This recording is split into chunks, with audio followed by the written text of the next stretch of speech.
Hi, everybody. My name's Sterling, and I think you're learning American English with me. I hope you are. If you would like to join me and watch more of these videos or just watch Facebook for more information about learning American English, join my group called Learning American English with Sterling. Better yet, you're already watching my YouTube channel called American English with Sterling.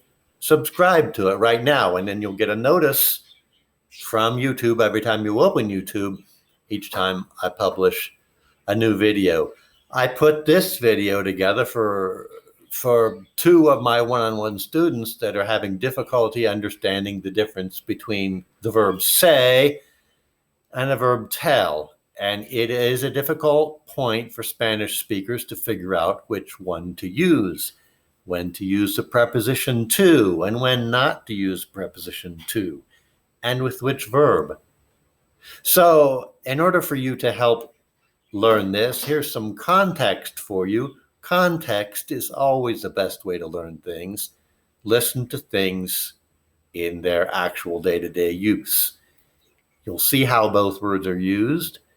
If you don't quite understand the difference, at the end I'll talk about it some more, and if that helps, you can go back and listen to that part of the video again, and each time you do that, it's going to make a little more sense. You can follow the directions just like they have on the shampoo bottle. You can rinse and repeat. So let me catch up with you in the next segment and give you a little bit of contextual information. We'll be right back. Hi,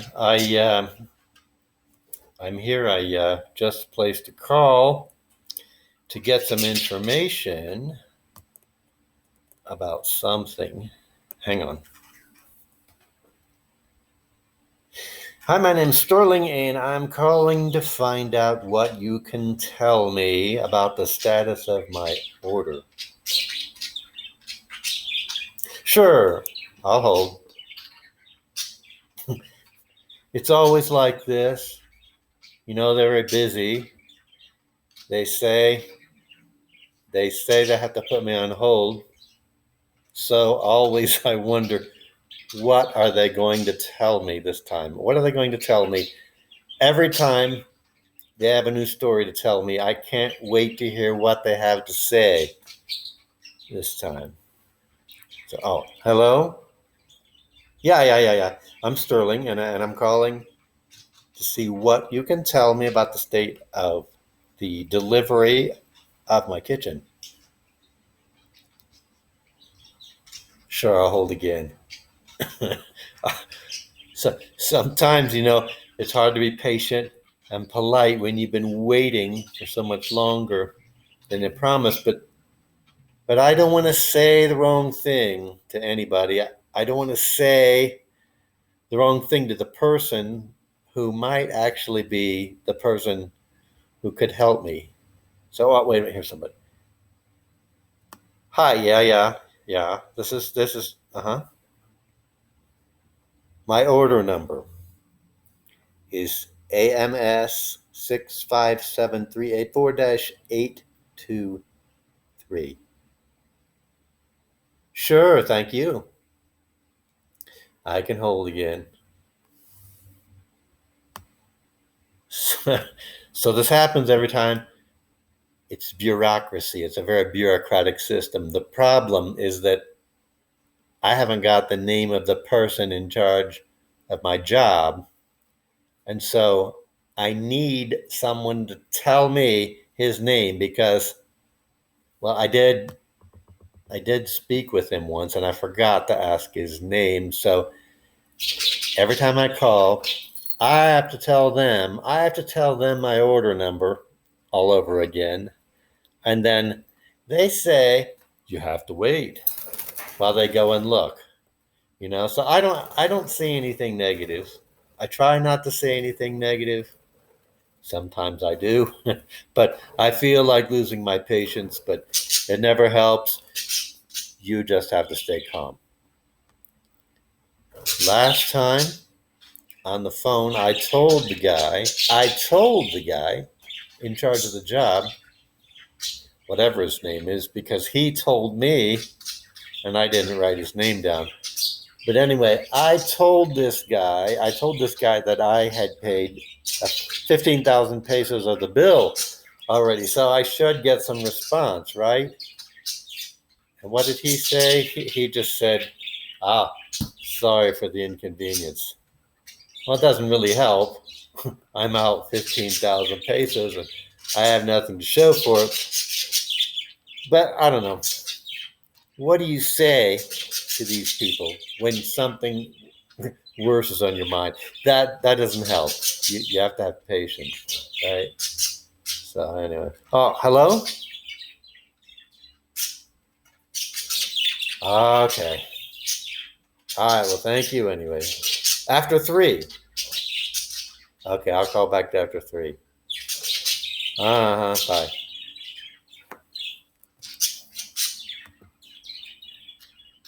Well, maybe you got something out of that.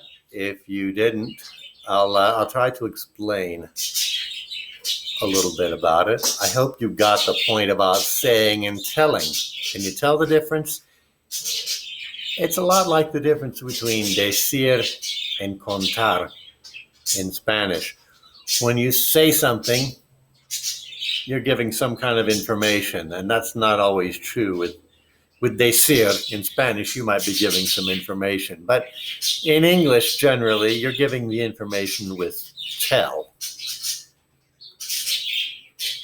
When you say something, you might be giving information or you might not if you use say. It might just be words like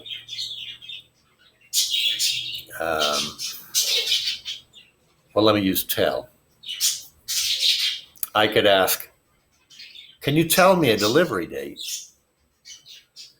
That's information. I wouldn't say, can you say to me a delivery date? That's not asking for information. I want the information. When will it be delivered? Can you tell me a delivery date? And he says, no.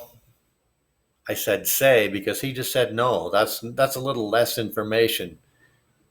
I could say he's telling me no, but he says no. I say no because that's not really information.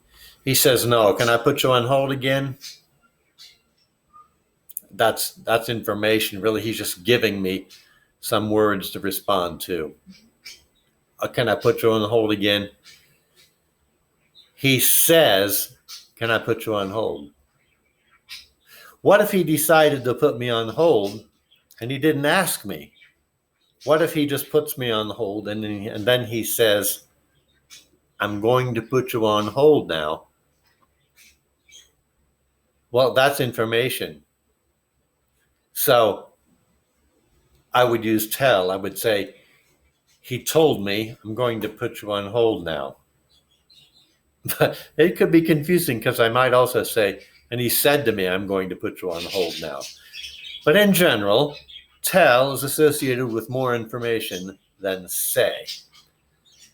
He could say to me, thank you for calling and have a nice day.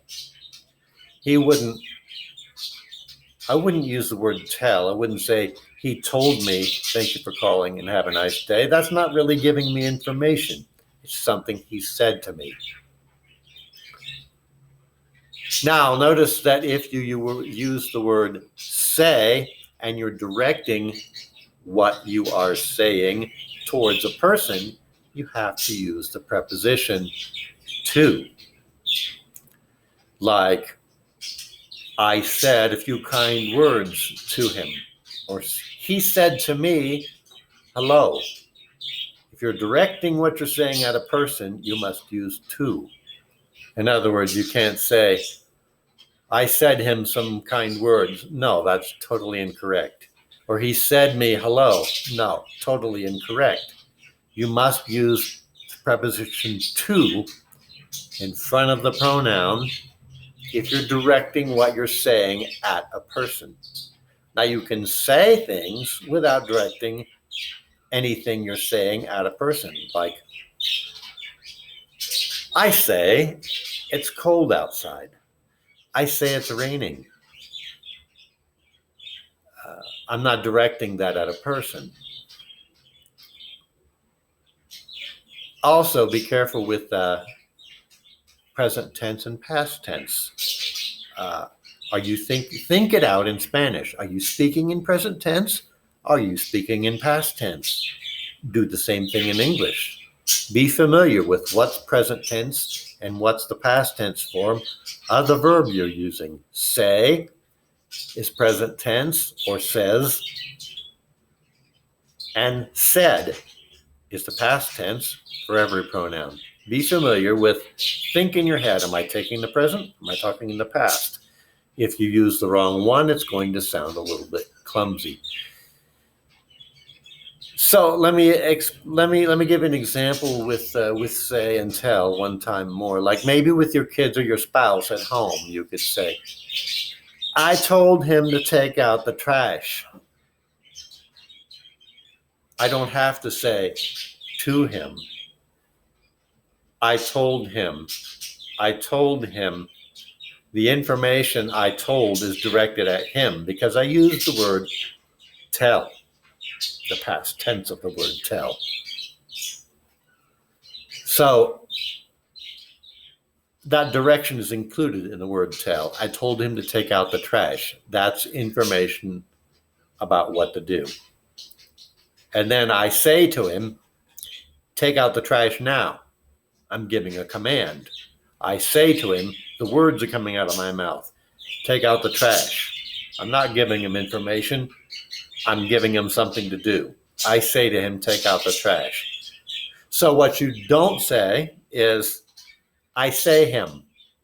If it's directed at him, you must say it to him. However, you do say, I tell him the truth, because the direction to is included in the meaning of the word tell. I tell him the truth.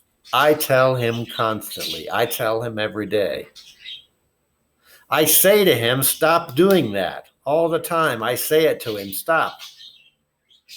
So with say, if you're directing at a person, I say to her, they tell us. We say to them. He says to me. He says to her, but they tell us. I tell her. We tell them. He tells me. He tells her. There's no to when you say they. The best way to learn all this is in context. And the way to get context is conversation and practice. So if you have an opportunity to hear native speakers speaking English and you want to understand more about this say and tell subject, that's one subject you can focus on for a while. Listen to their use of say and tell. Pay attention. When did they use to? When did they not use to? And over time, it's going to become automatic in time. If you want to practice more on subjects like this, put yourself in contact with me. I'll help you out with any such subject. And I hope that I'll be hearing from you all really soon. Thanks for listening, and thanks for following my channel. Bye.